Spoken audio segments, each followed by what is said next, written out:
Continuing on with scale model tool organization with the tier 4 tools. This is part 2 of the close box. We're actually going to look inside now. So a little bit more about this box. My second employer, who I will refer to as CK Funkin' Stuff, purchased 2 of these, and I was so impressed with them that I wanted one myself, but at the time I didn't think I had the room.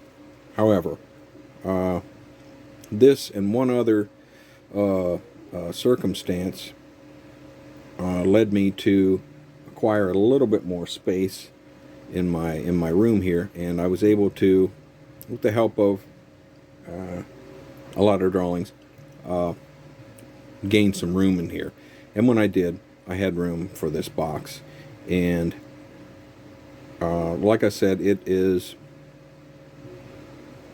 a level up in that a lot of tools that were on the bench itself or that were away in a box somewhere and you know, a little difficult to get to are now in this box, and it's right to my left. It's no more than an arm's length away. So all the drawers are labeled temporarily now with masking tape. The top one is not labeled yet. I don't really know what to call it, if this stuff is even going to stay here. This is drawing stuff. We've got compasses for drawing circles. We got compasses for measuring stuff, comparatively, that is. We've got old-timey compasses. We've got old-timey compasses that use the dip-in ink first. These are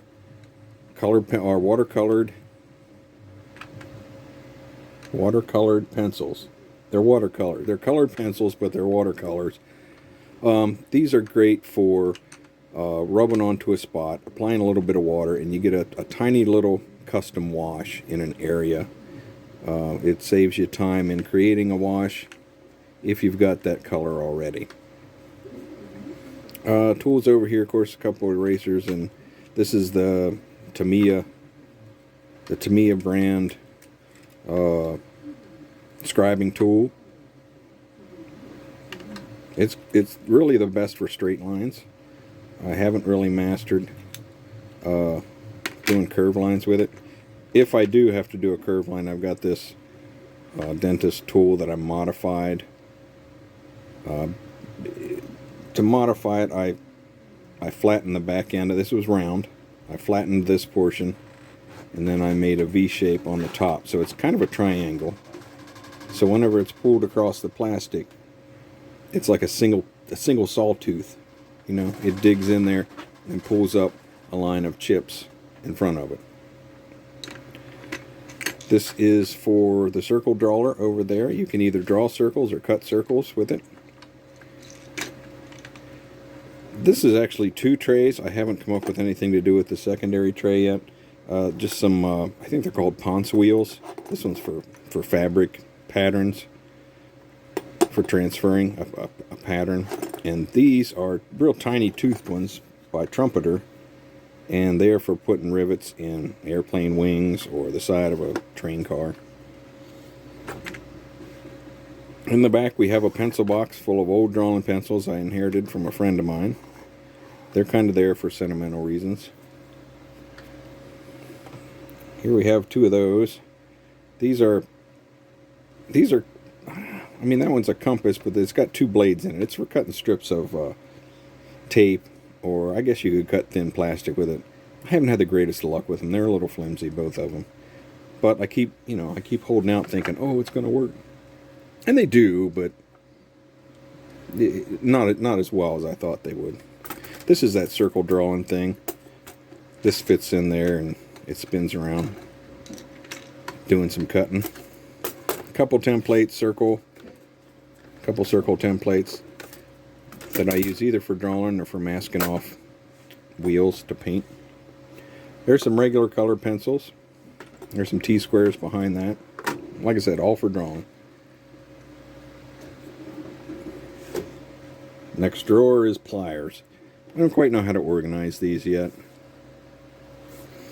I'd like to put them up on their side. That would save some space. but I would have to use one of the thicker drawer, or the thicker drawers, and all of these wouldn't fit right. Such as this one would stick up quite a bit. It's spring loaded, as with some of these other ones that are spring loaded. Not all of them are, but those that are would be in the way. So anyhow, this is working for now, and I can see everything. That's a plus. And you don't want to stack stuff on top of one another, because then you got to dig for something. I don't want to do that. So that's that for now. I've got pliers with flat, without teeth, and I've got some with teeth. I know I had one with teeth. There it is. And there's some cheapy nippers from Harbor Freight. Not too bad for $3. And some automatic vice grips. These are pretty awesome. You don't have to adjust them in the back. You just grab a hold of something and it automatically finds the size and locks onto it with the same amount of pressure. Okay, you know what all that stuff is. My measuring drawer has got my old style of organizing, where I'd make trays out of foam core that fit each individual part.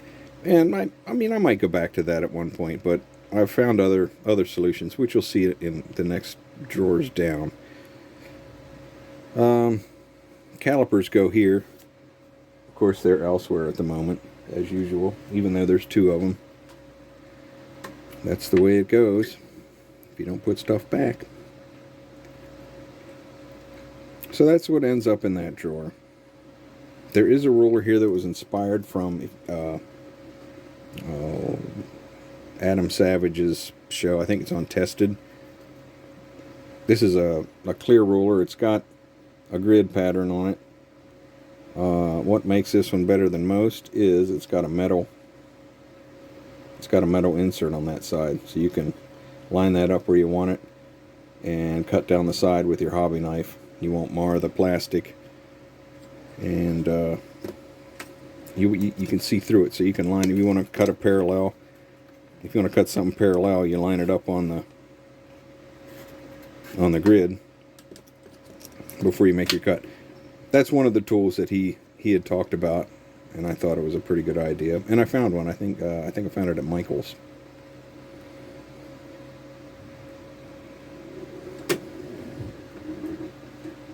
Next up is the shape drawer. This is tools, mostly clay kind of tools.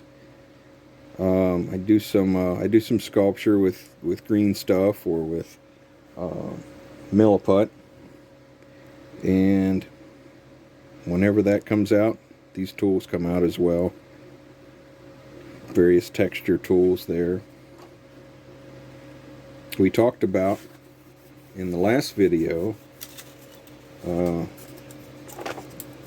we talked about this insulation, and this old piece of stone here, I think it's chert, it's got a really nice texture on that side, and I use that for rubbing into this stuff, and it just takes a couple little passes, and once you paint that up, it looks like stone.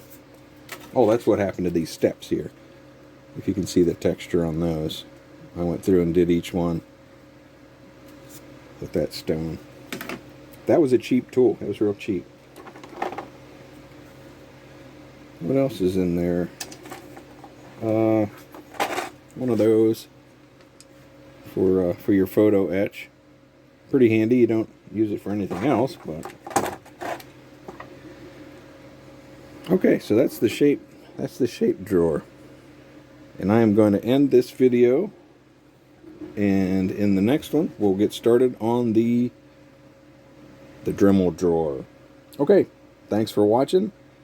Subscribe if you would like, and hit that notification bell, and get yourself reminded or notified whenever I've got another video coming out. Thank you much. T.